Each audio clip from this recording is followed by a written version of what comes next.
The first note I had was, wow, we forgot to mention that we've switched back to a white title sequence for this season. Right. Yeah. That's a big deal. Yeah. We have a new title sequence and we haven't talked about it at all. Yeah, I'd love that. And it was very cool. And It's a Leviathan-y, like. It's different. It's one of my favorite things that Supernatural does, that where they do a new, like a sort of different titles, just slightly different sometimes, and then sometimes like very different, like this Drastic. season. Just to kind of, and it always goes a little bit along with like what the theme or the plot of that season is. I love it. Oh, wait till you see some of the later season ones. There's some cool ones.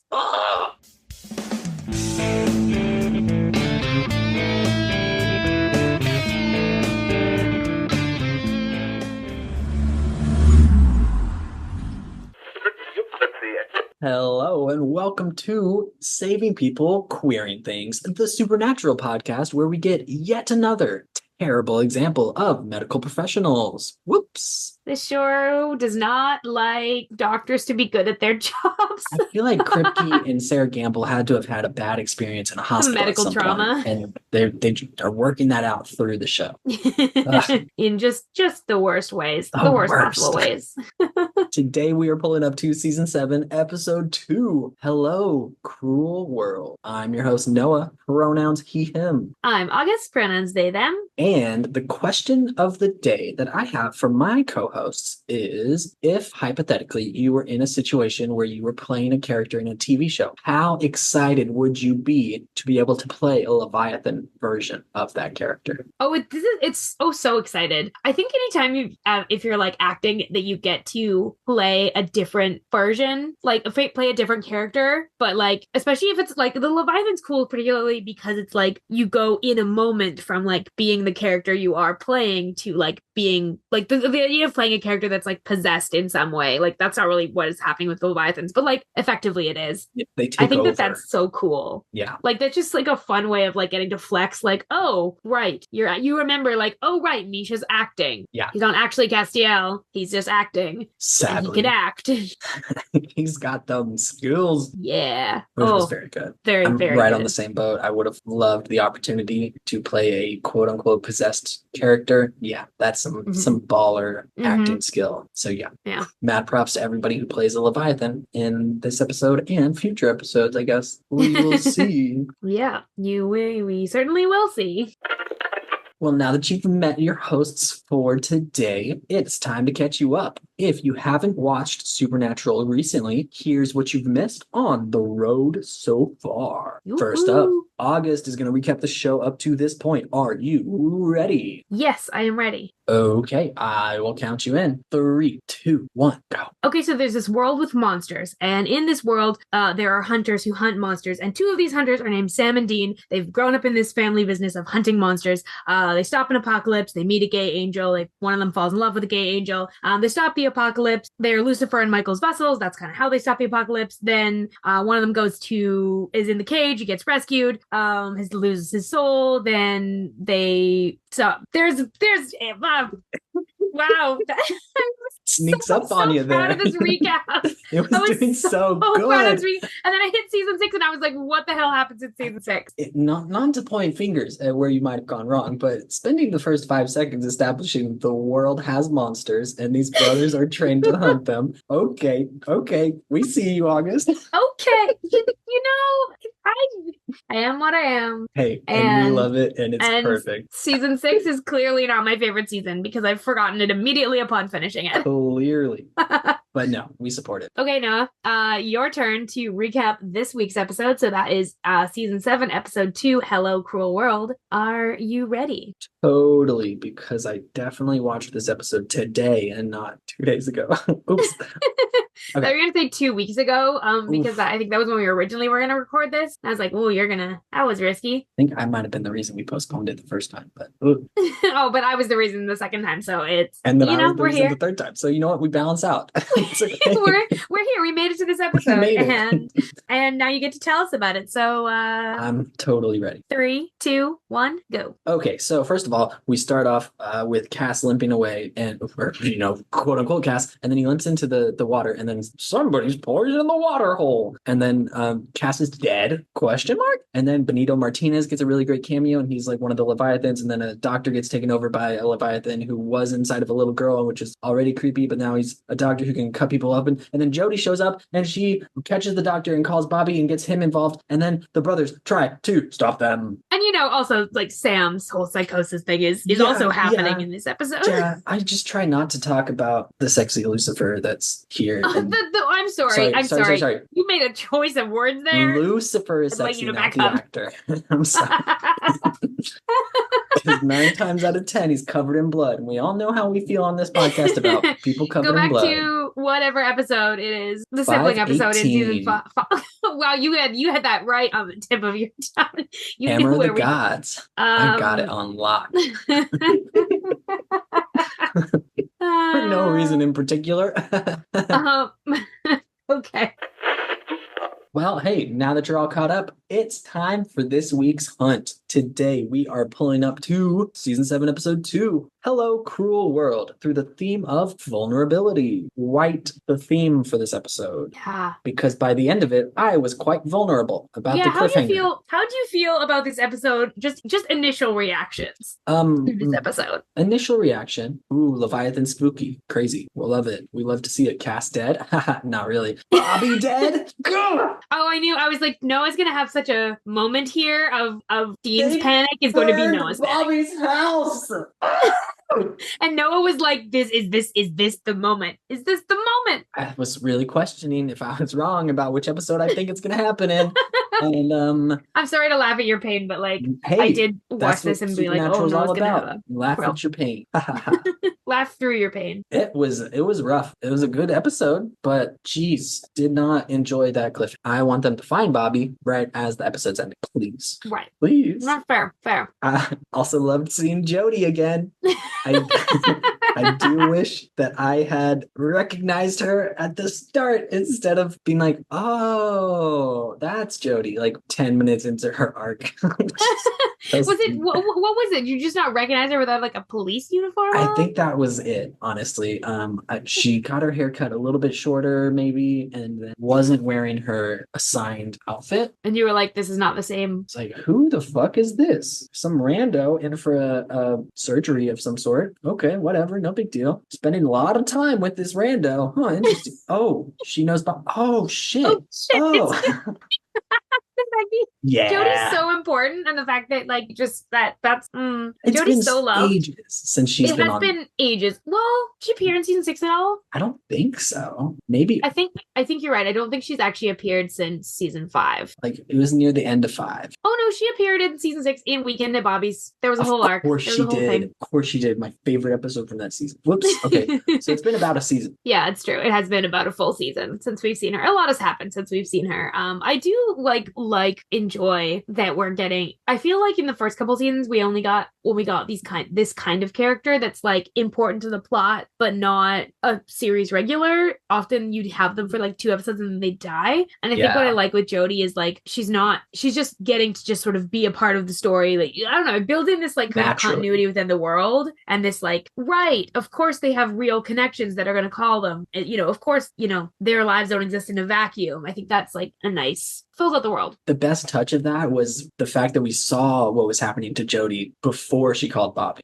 Yes, yeah. Because I think in prior seasons, we've had those recurring characters who show up as soon as they call Dean or Bobby or Sam. And like, that's the intro. They only exist insofar as they connect to our main characters. Yeah, this was good to see her bonding with a fellow patient beforehand and showing her humanity a little bit more. Yeah, and we care about her. I mean, once you remember who she was, we care about her genuinely before. We don't need her to interact with the main characters for us to care about her. We already care about her. Exactly. Which I like. I like when the show opens up. And I think as the show has gone on, it has opened up a bit more. Like it's the first season really it was like super narrow, laser focused on Sam and Dean. And now we've got like more world stuff going on. Almost an ensemble show, but almost a lot closer to it. Once we get Charlie and Jack, potentially it becomes more of an ensemble show, in my opinion. with In having your not face. seen it at all. Having not seen it and having no idea. Oh, and I know Sam has a partner that comes in at some point. I cannot remember her name, but I know he has a partner. So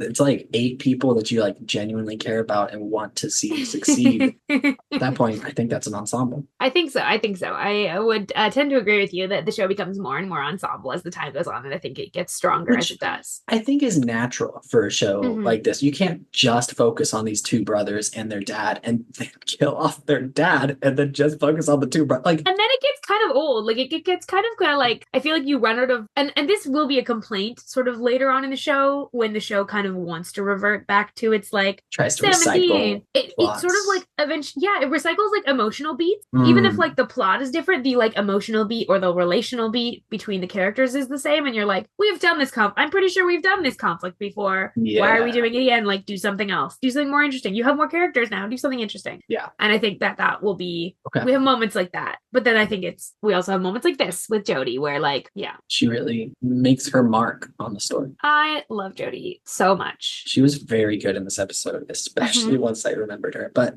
she was great. Oh, also an important cameo in this episode, Benito Martinez. Yes, is so Fucking good. icon. Love him. Love his work. Ironically, he's been in, Monk, 911 Lone Star, The Mentalist, Castle, Firefly, but not Psych. So what's up? Gotten most of the Pokemon. Come on. But not all Come of them. on. He would have been great in that too. But no, he's fantastic. I love him. He plays the Leviathan, so I don't know. The Leviathan are like they are so intimidating in this episode. Yeah. Because like we start the episode with them taking out Cass, who like up to this point has been like one of those characters that's like really hard to kill. Yep. Unless you're fucking Lucifer or Michael. And it's like, okay, that's God went and turned that back. So yeah, like Cass has been sort of like just really powerful and growing in power. And for him to like have his sort of most powerful moment of like, I'm literally God. And then the Leviathans take him out like that. Which I can only hope that Cass is going to come back as a Leviathan at some point in the season, because I do want to see Misha acting that a little bit more. Like it would be criminal if they only used him for 5-10 minutes of content. Like, right. Wow. That Leviathan is so, different. Wow. Like he carries himself so differently. It's fun because we've kind of seen 3 versions of Misha's acting in the last 2 episodes. Like we've seen Godsteel, which is the official name for him in God form. Just in case I was like, I don't know if you know that. That's the official name. That's what we call him in the fandom. Godsteel, Leviathan Cass, and just, regular Cass. Wounded ass Cass. Yeah, like vulnerable Cass. Yeah. He has a moment with Dean. Which I think we do need to talk about the moment that he has with Dean. If we throw in Jimmy Novak too, then we've gotten, and Misha Collins himself. Like we've gotten 5 major plot points from Misha. Played. He's done it all. 5 distinct characters that he's played. Okay, yeah. Let's talk about Dean and Cass's moment. They come into this episode so mad at him. Like Dean is like, Cass has betrayed us. Cass is gone. Like Cass is God now. Cass is gone. He's not coming back. And then the Leviathans show up, and then we go, oh no, like, and it's really clear that Cass is still there. Cass is like that Cass is still in there. Not just he's not been totally corrupted by being God. And as soon as he's like vulnerable again, you see him like immediately go, shit, fucked up, and like trying to get Dean's forgiveness. Yeah, which to be fair, that was in the last episode. Yeah, but I think we lead right into immediately after that they pick up following him and trying to track him and see if they can get him back in any sort of way. Yeah. And then Cass goes and poisons the water hole. And I think Cass goes because it's the best way to spread infection. Right. Yeah. Oh yeah, absolutely. Like, how do you want to get the Leviathans through to a bunch of places easily, quickly? Get them in the water, and then we get like the coat, the trench coat washes up on the shore, and that's kind of the moment like with Dean in this episode, which fucking hurts. The way he picks it up. Yep, very tender moment. Wraps it up around his hand very, very softly. Fuck. And Bobby is just sort of like there's sort of this sense of like, this is Dean's moment of grief. Like there's sort of a sense of like Bobby takes a step back, kind of almost a flip of when Rufus died. Yeah. And the way Sam and Dean kind of went, we're sad in this moment. We've lost someone, but we haven't lost someone in the way that you lost someone just now. And like now Bobby is sort of that same thing. He's like, I also cared about Cass, but like I didn't lose Cass in the way that you just lost Cass. Yeah. Which is so emotional emotionally mature of him. And I love the way that he has connected with Dean and Sam in such a deep way that he like knows how they're feeling about anything at any given time. Like he picks that up and it's like, yeah. Even before they do. Like Dean is not fully able to admit his feelings until very far into this episode. Which not to skip a little bit ahead to the conversation that Dean and Bobby have about where Sam is like, you know, taking apart his gun and like making sure that it's quote unquote clean, whatever. Like, okay, you're going through some stripping shit. His weapon over and over and over and over again. Yeah. It's not at all concerning. And so Dean and Bobby have their little chat in the kitchen and Dean is trying to make it all about Sam in that moment. And then, so Bobby makes sure to check in on Dean specifically and is like, okay, I know Sam's going through this stuff, but like, how are you doing? Puts an emphasis on like you, like, what's up? And then Dean's all like, yeah, whatever, who cares? I'm fine. And Bobby's like, you're fine. Sure. Okay, yes. It was so good. And it was him making sure that Dean knows that he's there and he's ready to care. Yep. He's making it like really clear to Dean that he like sees through his crap and he sees right to his like if we're talking about vulnerability, he's right to that moment of vulnerability and he goes like, I know that you just lost one of the best friends you ever had. Boyfriend. Which is, you know, the same language they used about Rufus. So exactly. Take of that what you will. Exactly. And Sam is not okay. And he's like, you know, and it's right after Dean has said like, Dean has tried to be like, I'm not Sam. Like I keep my marbles in a lead freaking box. Which, okay, buddy. John Winchester came through in that moment. Yeah, you're like, okay, like Dean. Let's be so for real right now. When has that ever worked for you? Or John. Or John. Or literally anyone in your family, like not talking about things. You also you've just been on Sam for like being like, talk about how you're actually doing. And then Dean's like, no, but that doesn't apply to me. I'm built different. You're built different, sir. So my good sir. And it's because he like doesn't, it's because like there's still this sense of like Sam's his kid and he's like, well, of course my kid is allowed to be not okay, but like I'm the parent. And then Bobby just comes in and is like, no, you're my kid. I'm the parent here. I'm the parent. Look at me. I'll be where I always am, right here. And we get a sweet little Idjit moment. Yes. I think Dean really needed. He put so much heart into that Idjit. Like, it touched me. It touched me. Another good cameo we get in this episode is whenever the Leviathan has taken over the little girl and she's in like the hotel room watching the TV, we get an off-screen mention of Dr. Sexy. He comes back and he shows up a little bit. Yep. And we love to see it. We love to hear that Dean's interests are valid and spread around very vividly. Yep. Caught some continuity there in the storyline. It was very good. And then it worked out even better once the little girl took over the doctor and then was like, I'm Dr. Sexy. I can do whatever I want. And I was like, oh okay. Boy.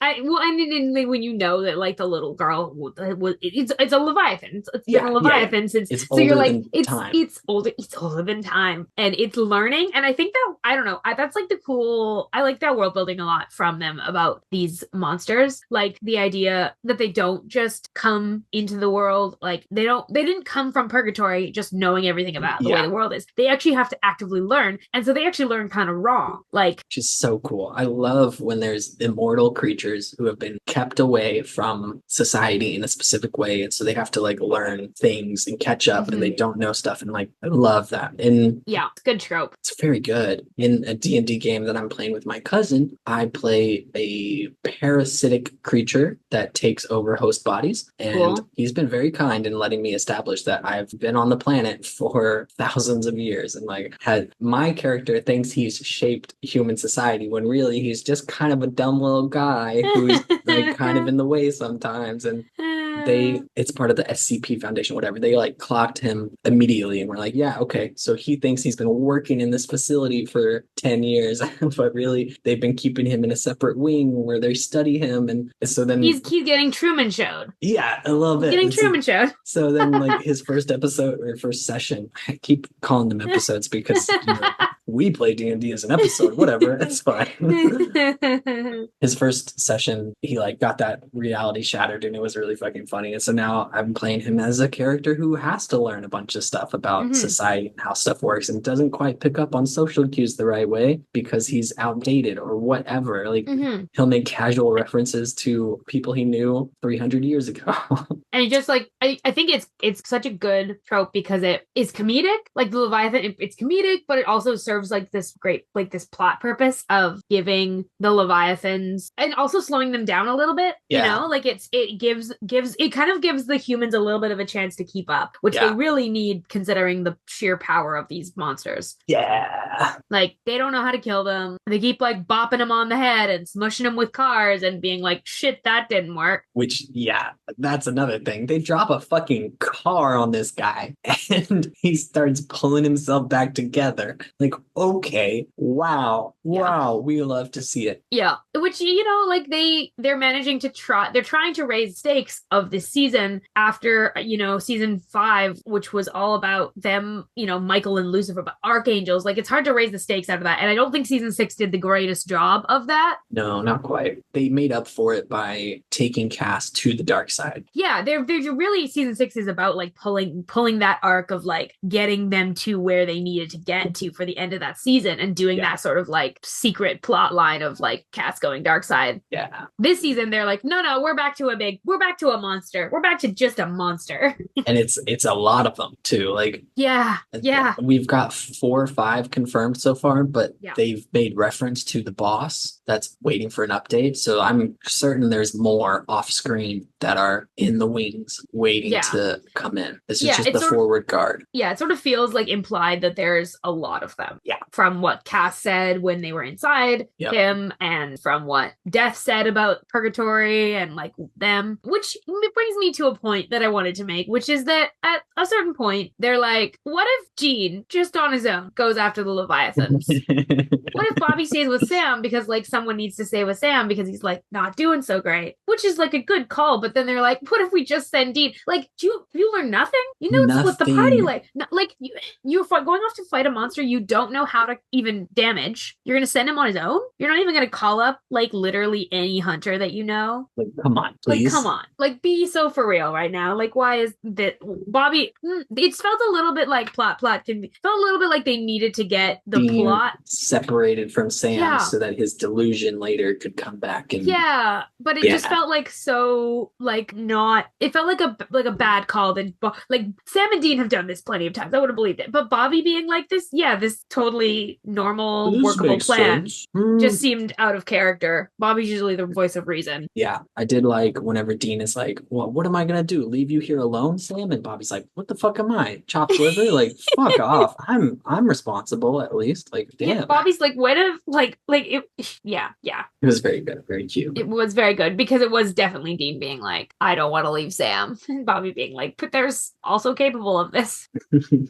That probably leads us to talking about the plot line with Sam, unless you have something else you were about to say. I love it. Because that is also like the two kind of things in this episode are like the Jody Leviathans gaining power, gaining influence over this hospital in specific. Wow. And being hungry. Very like hungry. They seem to just be hungry. They seem like that seems to be their big thing is like doesn't seem to be like that they're trying to get information for any other purpose, but then they're like, we need to infiltrate because we're hungry. Like that seems to be their primary motivation at this point. You want to gain food sources wherever they can. And they need food sources, not just like we need to eat random people, but like we need to find a sustainable method of procuring bodies. Which a hospital is it's not great for that. No, it's not great because there's a lot of eyes on it. They seem to think like the Leviathans kind of make these comments of like, well, people don't ask any questions if someone dies in a hospital. And I was like, are you kidding me? Like, did you people learn that from TV? Okay, sure. Because like there's a lot of questions that get asked. Well, there should be. There should be a lot of questions getting asked if a bunch of people start dying from like appendicitis. This 7 appendicitis surgeries went wrong all in the same week. That's crazy. Weird coincidences, huh? Whatever. No, people are gonna be following up on that shit like all the time. Like it's not realistic. Yeah, which again, a nice little touch of them being like, it makes sense to the Leviathans based on the information that they have. Yeah, but I can't wait to see if that bites them in the ass. later. But anyway, sorry, on to the Sam. Sam side of things. Yeah, right from the get-go in this episode. How do you feel about this plot line in general and like how it's being done? It's very interesting. I don't hate it. I hate Mark Pellegrino, but like I don't hate Lucifer. You know what? I'm very grateful that if that douchebag had to be in the show, at least he plays The worst character. at least he's a character with like no redeeming qualities. You know, like Yeah. there are villains in the show like Crowley who like do Crowley. bad things and has been often the antagonist, but like we love Crowley. Yeah, because love he Crowley. hates homophobes and like makes his presence known, and he's a fun, silly guy. Like Zachariah even is way more likable than Lucifer is. Yes, because there's like, and we understand, yeah, whereas Lucifer, like, we understand with Zachariah the power tripping, we understand the like, a lot of the things that he's doing and how he's doing it. And it's not as, like, Lucifer's sleazy. Oh, and, yeah. And Relentlessly abusive. So. Ooh, and yeah. abusive, like, very abusive in all sorts of senses. And we've had that implied from the time that Sam spent in the cage. Like, Lucifer is an abuser. And that's, like, really, really evident when Sam starts hallucinating him, because that's the kind of being he's hallucinating. Yeah. And it makes it really, I'm really glad that we get to just like very much hate this character. We do not have to think complexly about it's not his motivations. Lost. Like, he's a bad guy. Yeah. In Lost, he plays like what you think is the bad guy, but then you like learn a lot more about his motivations, and it's like, okay, what's happening here? This isn't that. And I like that a lot. He's Lucifer. Yep. He's the bad guy. Trying to pull a prank on Sam about like how you're still in the pit. You have been this whole time, and nothing. But to be fair, like, it's not a bad play. Like, no, it's a pretty good move. If it was actually Lucifer doing this, because we have to remember that this isn't actually Lucifer doing it. This is all the projection in Sam's head of Sam's mind. The version of Sam that he absorbed in the finale last season, that had seen hell and remembers it all. Like, that part of him is the one that's bringing this out right now. This is the Lucifer that is in his brain. Yeah, the piece of Lucifer that stuck with him. Yeah. Yeah. And that is now like sort of like quite literally haunting him. Yeah, quite literally. Which, okay, one specific moment that I was like, haha, fuck off, Lucifer or Pellegrino, either one of you at this point. Either and both. Whenever he's like, when Sam's trying to question, like, why would you even do this to me? Like, what is this? How does this benefit you? And he's like, we don't exactly have HBO in the pit. Like, joke's on you, Lucifer. HBO is just called Max now, you outdated misogynistic fuck. Like, get fucked. Can't even keep up with the times. We get it. No, that should have been Sam's tip off. Like, this isn't real. It's like, at least maybe HBO Max. Like, come on, get with the times. Thought you were immortal. He really like Sam's like at sort of almost his like most vulnerable at this point in the show, because he's like battling with like the concept of reality itself, which is a fucking hard concept to deal with when you live their lives. Like, it's hard enough in our normal human lives to figure out sometimes. But when you've been to literal hell, when you've been to the devil's pit, like, okay, and you've been to heaven, so like, it's really hard to figure out what's real, because you live in a world where like it is theoretically possible that Lucifer did get out of the cage and or like that you are still in the cage and Lucifer is doing it. Like, it is theoretically possible that Lucifer is actually telling the truth and that it's not all in your head. And like the difference between that and like our reality, like it makes sense as to why like something like this is going to be so difficult for Sam. Yeah. Like, his ability to differentiate between reality and his hallucinations is like so difficult because their life is so fucked up. Yeah. And I mean, Lucifer even says, like, the hallucination of Lucifer even says that like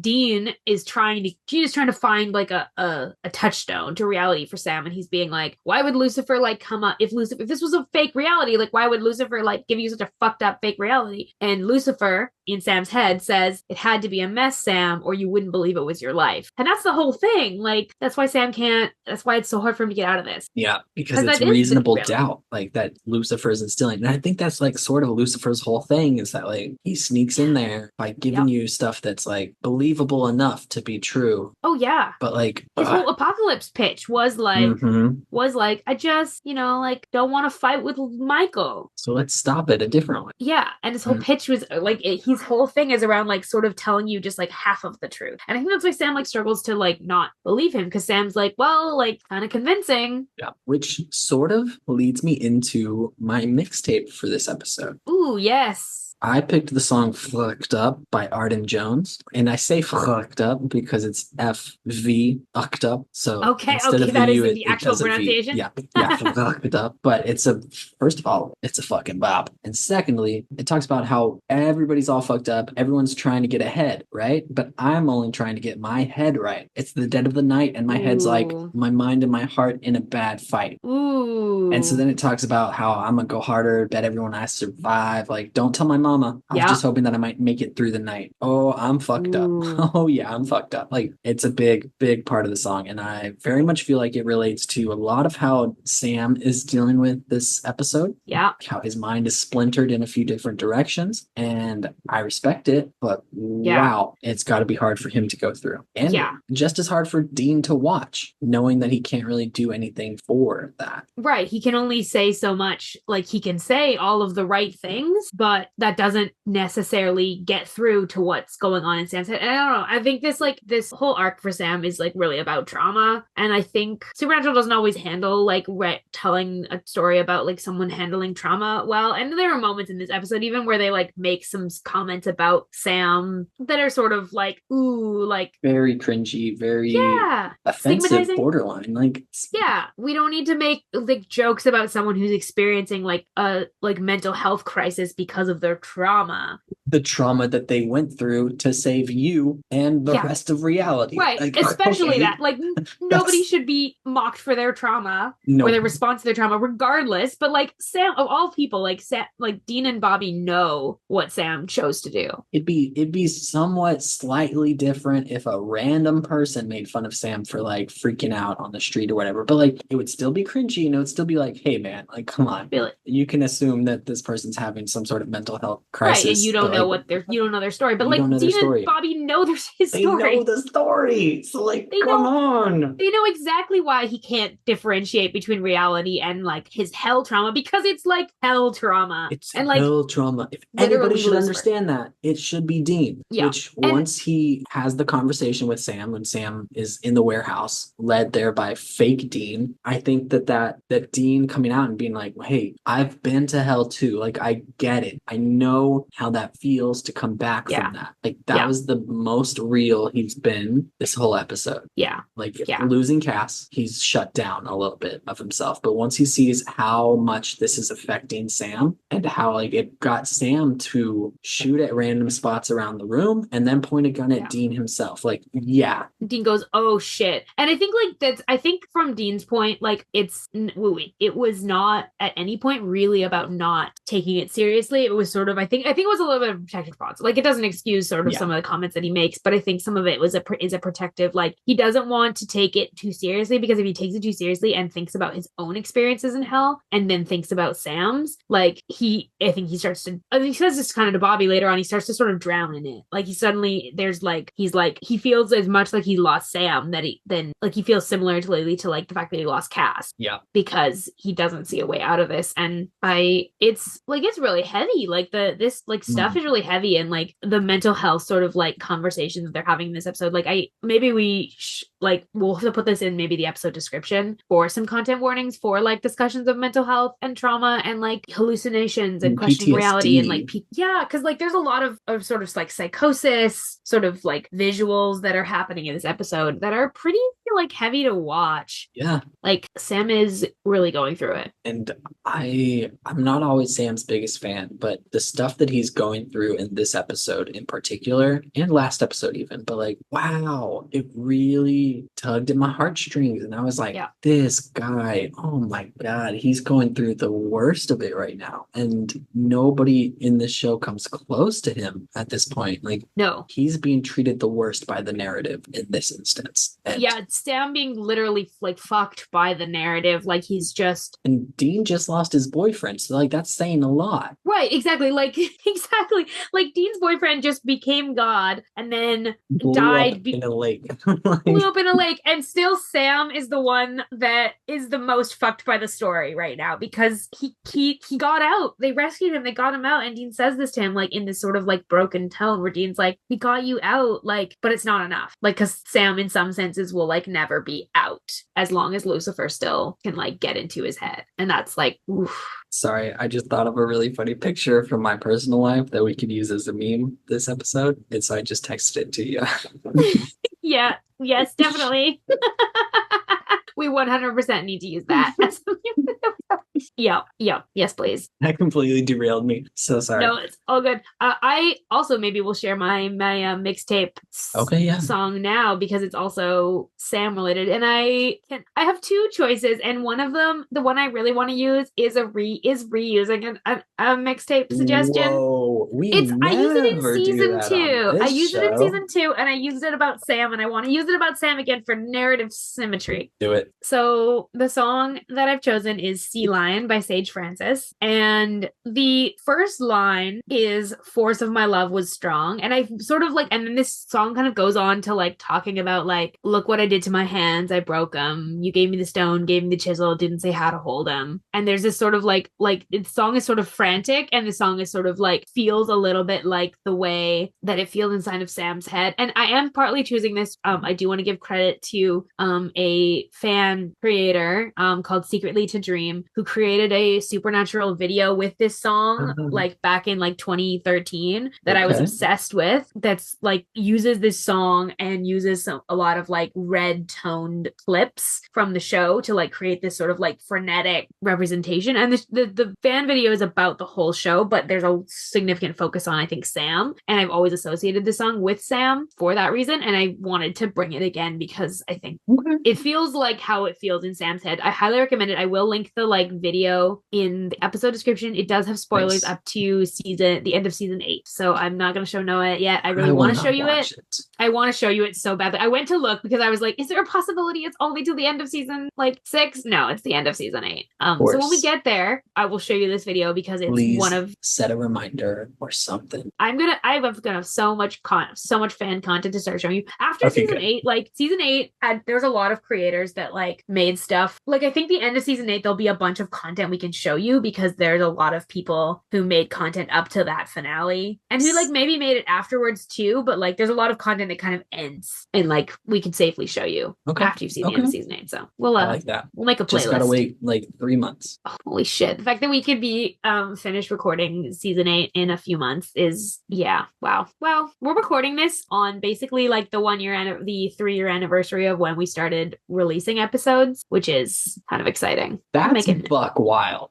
Right? Oh my gosh. 3 years? Mm-hmm. Oh. Mm-hmm. So wow. Shout out to anybody who's been here the whole time, just like Sam Reich. But if you have listened to us since season 1 or even season 2, hit us up on our socials. Let us know so we can give you a personal thank you, because that would be so great. If you've listened to us for like more than like a year or two, like if you've been here since the first year we were making stuff, wow, thank you. If you've been here since season 4, if you came on for cast, let us know, because like that's still if you're here at all. If you're here, please let us know. If this is your first episode, thank you. Engage with us. Genuinely, actually, so much though. Thank you. Like knowing that people are listening to this show and like hearing us talk about Supernatural is huge, and a huge privilege of all the content you could be choosing to watch and listen to. Truly it is. And maybe this is the perfect moment to shout this out, but if you have listened for any amount of time, go join our Discord. Okay, the link is on our website, queeringthingspodcast.com. It's perfectly free. You can hang out with us and a bunch of other people who love the show and love Supernatural. Like, come join and let us know at some point, like in your introduction, be like, hey, just jumping in, been a fan since season 3, season 4, whatever. Like, we would love to interact and get your feedback and know what you are all about. Like, that would be so great. Come join us. Yeah, absolutely. Come share fan theories and fan videos and make episode mixtapes. Especially if you haven't seen the rest of the show. If you're watching along with us, please come join the Discord so we can be on the same page. Noah. We'd be best friends at that point. Like, he needs it. Yes, that'd be so cool. Everybody I interact with who knows anything about this show has already watched the whole thing. So like, please. Jamie is like your only link to the new Jamie and Abby Jo, but especially Jamie, who's like on a similar timeline. Jamie's like a couple episodes ahead. Abby Jo's like a season and a half behind, so like it's hard to balance those two. But like, if anybody out there is perfectly listening along with our show, we're gonna Come be homies. friends with Noah. Please.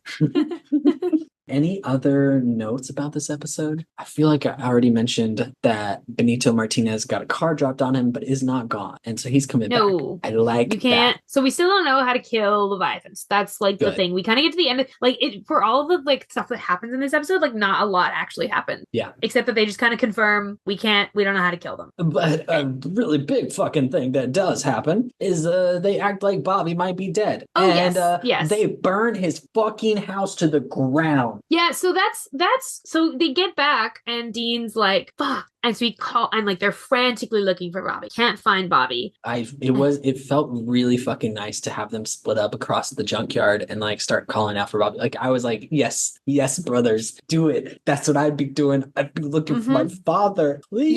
Yeah, the horrifying moment of like, this is not, I don't know, remind me of the Roadhouse. Like, oh yeah, like we've had a monster like burn down an iconic staple of hunter lifestyle. Yeah, and a like safe place for hunters before. And yeah, and then Dean calls Bobby and we get the like that. Talking about vulnerability, like we get that vulnerable moment with like Dean has been all episode, like he has a moment with the coat where you're like, oh, he's half of a moment with Bobby in the kitchen where it's more Bobby pushing it on Dean and Dean refusing to accept it. Yeah. But then he fucking calls Bobby. We don't hear a ringtone and he goes right to voicemail. And he is so, I mean, not quite sweet, but he's desperate in that voicemail. It's the most honest he's been in a long time. Absolutely. Like in probably half a season. He threatens that he's gonna kill him and Sam. Like, we have no point to live without you. And Noah being Noah, I know that's gonna be a really real possibility in just a couple of episodes. And I hated that. Yeah. Fucking hated that. Yeah. Dean's like, if you're gone, like we are already so beyond fucked. If you're also gone, I have literally nothing left. And to see him just sort of be as honest as that, he's like, they've been dealing with all episode the worry that Sam might hurt himself because these hallucinations are messing with his view of reality. And now Dean is like, no, like I will in my full, like it with a full, like no psychosis happening. I will end it all if you're gone because we are so beyond fucked. And he doesn't have any hope left. He has no hope left. Yeah. He's lost Cass. Bobby is his last hope. He can't quite trust Sam. Cass is gone. Well, he has to care for Sam. Yeah. Bobby's the last person left that he is not responsible for. And he still feels, I think, so, like there's still, I think he's betrayed. He was betrayed by Cass and then Cass was apologetic and then Cass died. So he's like got all these like emotions about like Cass's betrayal and death. And like it's Dean Winchester. There's gotta be there's some guilt there. Obviously. And then Sam, there's also guilt there because Dean's like, I'm the one that got death involved and we put up the wall and the wall's broken and blah, blah, blah. Like Bobby's the only one that Dean, I think, doesn't feel responsible for. Yeah. He knew that Bobby felt responsible for him and Sam. And so that was a place where he could be safe and rely that he could be he could be vulnerable and protect. And so the idea that like he won't have that lifeline to hang on to, like he can push away from Bobby all he wants. He can be like, no, I'm not talking about it. I'm fine. I'm totally fine. But he knows like Bobby like said, like I'll be where I always am. I will be right here. And then when there's a moment where Dean's like, Bobby might not actually be here. Especially because because if they came back to Bobby's house and Bobby's house was fine and totally normal and Bobby was gone, like that would be suspicious enough. But no, it's burned down. So like this is the ultimate corruption of a safe place for him. Like it's literally ashes. Yeah. And his father is missing. Yeah. And the place is burned to the ground and they don't know how to kill Leviathans. And like they are fighting this like sort of losing battle against this monster. And Dean's like, fuck it. I have nothing left to lose. Like, I'm just going to tell you how it is. Like, I'm not okay. Nothing is okay. And if we don't have you anymore, like why should I keep going? What hope do any of us have? Right. What hope do any of us have? And that's sort of like where we end the episode. It's like, which at that point I texted August and it's like, what the fuck? Are you kidding me? And then we had to delay our recording by a couple of days. And Noah's just like, the fuck happened in this episode? It's so funny because I think that we all kind of forgot about what this episode actually had in it. Because like I don't necessarily look at that when we plan the season. I don't necessarily I look at like a general description of the episodes, but like the one sentence one to kind of pick, of course, who's going to be on what episodes, what themes we're going to do. I didn't. You don't pick the Bobby centric episodes to put me as the main host on, but it just seems to work out that way. It does. Well, I just think it's really funny that it ended up just being the two of us for this episode because this episode's such a like, wow, it's a lot. It's a lot. It's a pretty significant episode. It's a pretty significant episode. But yeah, that's feels like all we've got for this episode. I think I'm about tapped out. Don't have any major notes. Any predictions, hopes, fears, expectations for next episode? Next episode's called The Girl Next Door. The Girl Next Door. Also, I feel like I've told this to you before, but if I'm not on the episode where Charlie gets introduced, like I'm gonna flip shit. Okay, like it's not that. Don't one, worry. Right? I got you. I'm very aware. I got you. Cool. Just wanted to make sure. Yeah. Don't worry. If there's a key character introduced in, I'm sorry to say this, if there's a key new character or a key death, you're gonna be on the episode. Okay, good. No, that's very fair, and I appreciate that. So if you're not on an episode, you can basically be sure that it's like not only semi-consequential. Yeah. Okay. Yeah. Cool. Or if it is, it's like whatever. It's like a minor thing that I had already guessed, or like we don't need to have your reactions to on the podcast. Okay. Good. Am I gonna 100% go back and do a double check of all the episodes this season and make sure I didn't fuck up and leave you off of something important? No, absolutely not, because I definitely did that when I first planned the season. Okay, good.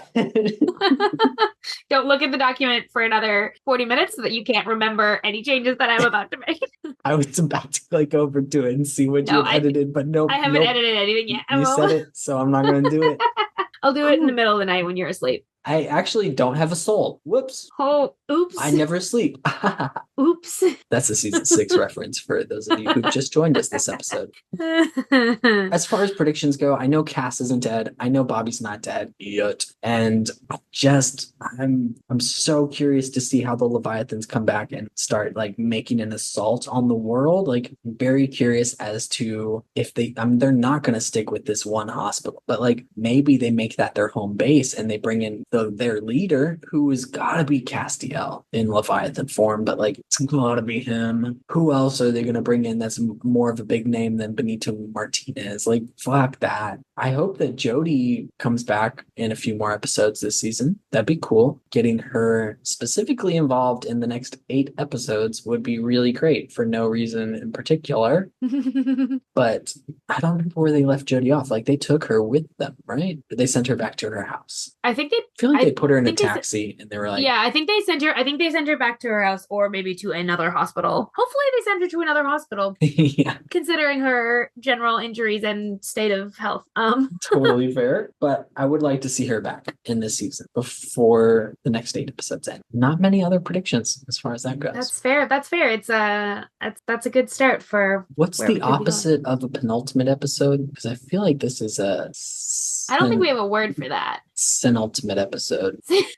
I love linguistics because you saying penultimate did make sense in my brain. Right? And I don't know why, but I know there's a reason. I feel like we just got to call up Hannah Beth real quick and be like, yeah, that's who would, hey, who what's would up, probably linguistic? know. What's the word for her? Should I call her right now and see if she answers? I'm gonna do it. You know what? That seems important. It's 10:30 her time. I'm gonna put it on speaker so it ends up on the podcast. She's gonna be like, "Are you all right? Are you healthy? Are you safe? Are you healthy? What is happening?" Or she's not gonna answer, and that's the most realistic part. And then I get to cut this whole section. Actually, no, you're right. I won't cut it. We'll just leave it. Please leave your message for son of a bitch. Oh, we're leaving a message. Okay, so you got to tell me what you say. Hey, what's up, Hannah? Okay, just had a somewhat not super pressing question about linguistics, but if you had to come up with a word for the opposite of penultimate, August says hi, by the way. Because you know, like how penultimate means the second to last episode of a season. If you had to pick the second from the first episode, I think it's just season, the second episode. Okay, but like, is there a special word for it? You're right, August. It took the us second 5 episode minutes of to a figure season. out that it was just called the second episode. How do you feel about about senultimate? Does that make sense linguistically? I need your expertise. Give me a call back or just send a text, whatever. If you're busy, I get it. Don't even stress about it. We love you. This is all on the podcast, just so you know. Love you from me and August. Be safe. Have a good night. Don't die. Oh. Well, I think it's the second episode. I think that's Yeah, no. the correct term. You're correct, August. Oh no, And it's funny. I didn't get to that. I didn't get to, what do we have a word for the not it's second. it's The word is second. episode. It did take us 5 minutes to get there. To We all didn't the need a listeners at linguistics home, person. We needed just like our own regular brains. Penultimate episode. Second? Did you mean second? It's fine. It's fine.